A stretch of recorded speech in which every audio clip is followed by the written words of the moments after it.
Paano kung tinanggalan ka ng hustisya sa mismong oras na kailangan mo ito? Hanggang saan mo kaya ipaglaban ang tama kung mismong sistema ang kumakalaban sa'yo? Law-abiding citizen isn't your usual justice movie. Gerald Butler plays Clyde, isang ama na nawalan ng lahat at unti-unting nagpatanto na hindi patas ang batas para sa lahat. Pero imbis na sumuko, ginamit niya ang talino niya para iparamdam sa kanila kung gaano kabigat ang pagkakamali ng sistema.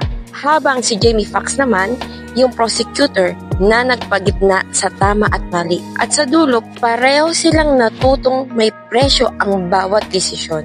Walang eksenang sayang dito, promise.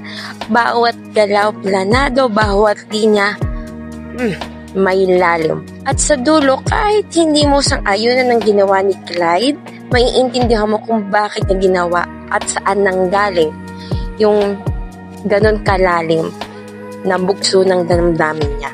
Kasi minsan, sa mundong puno ng batas, may mga puso pa rin naghahanap ng tunay na katarungan.